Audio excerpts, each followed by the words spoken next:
वर्ष 2022 में होने वाले मुक़द्दस हज के सफ़र के लिए की जाने वाली तैयारियों का जायज़ा लेने के लिए आज दिल्ली स्टेट हज कमेटी के सदस्य एवं राज्यसभा सांसद संजय सिंह हज मंजिल पहुंचे। यहां उन्होंने अधिकारियों के साथ मीटिंग करी और अहम मुद्दों पर चर्चा करी। साथ के साथ उन्होंने यहां सभी लोगों को आश्वस्त किया कि वो किसी भी तरह की हाजियों को होने वाली सुविधाओं में कोई कमी नहीं आने देंगे और उनके स्तर से जितनी कोशिश की जाएगी, जितना फ़ंड वो दे सकते हैं वो उसके लिए देंगे।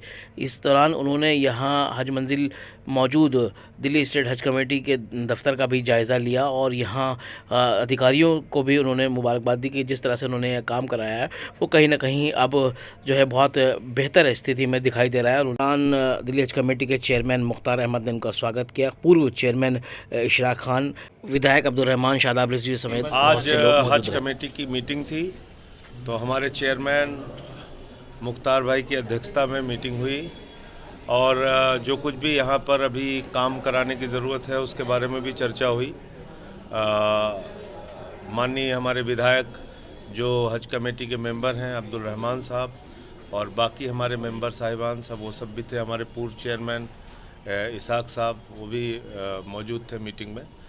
तो एक एजेंडे के ऊपर चर्चा हुई है और आने वाले दिनों में हम लोग यहाँ के इंतजाम को और बेहतर और अच्छा करने के लिए काम करेंगे। भैया जैसे आप पहले आए यहाँ पर, आपने हज मंजिल में पहले भी आ चुके हैं, अब जो आए तो पहले में अब में आपने क्या फर्क देखा जब से? नहीं, काफ़ी काम हुआ है मुख्तार भाई के चेयरमैन बनने के बाद। और ऐसा नहीं कि पिछले चेयरमैन हमारे काम नहीं किए, सबने काम किया है, लेकिन कुछ नए काम इन्होंने शुरू किए हैं, इनको बधाई है इसके लिए। और जो कुछ भी और कुछ करने की ज़रूरत है उस पर आज चर्चा हुई है मीटिंग में, तो जल्दी हम लोग उसको पूरा। जैसे हज बहुत महंगा हो गया, फार्म भी भरे जा रहे हैं, तो इस बारे में आपका क्या कहना है? देखिए, वो सेंट्रल गवर्नमेंट के क्या नियम है, क्या गाइडलाइन है, उसको पूरा देखने के बाद तब उन लोगों से बात करके ही इसका कोई रास्ता निकल सकता है। अच्छा भैया, जैसे वो हमारे हाथ में चीज़ें नहीं हैं, उसके बारे में सेंट्रल गवर्नमेंट से ही बात करनी पड़ेगी। देखिए, मैं वही तो कह रहा हूँ कि इसके बारे में भी आज यहाँ पे मीटिंग में बातचीत हुई है, लेकिन जो भी उसमें इंतजामात हैं हमारी ओर से तो जो हम कर सकते हैं वो करेंगे।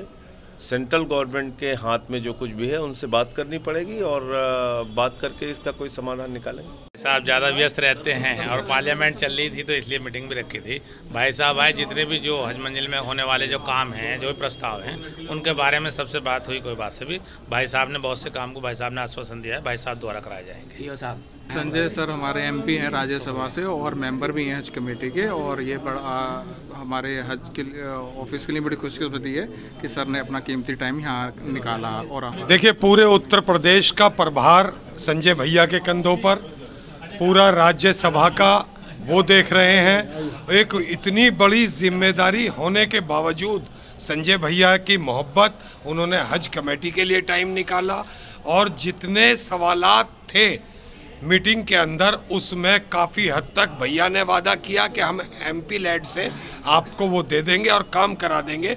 और ये बड़े दिल की बात है कि संजय भैया किसी भी चीज़ में ना उलझते हुए सीधा सीधा सिर्फ काम की बात करते हैं। और आज भी उन्होंने हज कमेटी की हालत को देखते हुए उन्होंने कहा जितने पैसे की ज़रूरत एमपी लेड जिसमें लग सकता हो वो तमाम पैसा हम दे देंगे। आप लोगों की सहूलत के काम कराइए और जितनी ज़्यादा से ज़्यादा सहूलत हाजियों को दी जा सके वो देनी चाहिए। हमारी एक जो मीटिंग होती है हज कमेटी की ऑफिशियल मीटिंग थी, उसमें वो ऑफिशियल मेंबर हैं एमपी कोटे से, और वो आए थे और उन्होंने बहुत सारी हमारे से वादे किए। जैसी उनकी आदत है हमेशा लोगों का साथ देना, लोगों को समझना और जनता की सेवा करना, उसके तहत उन्होंने काम किया। और बहुत सारे ऐसी चीज़ें जो एमपी लेड फंड से यहाँ लग सकती थी, चाहे वो हाजियों की सहूलियत के लिए हो, हाजियों की सहूलियत के लिए बिल्डिंग में चीज़ें हों, उन सब के लिए उन्होंने कहा जो भी एमपी लेड फंड से लग सकता होगा मैं भरपूर ताउन करूँगा। हम उनका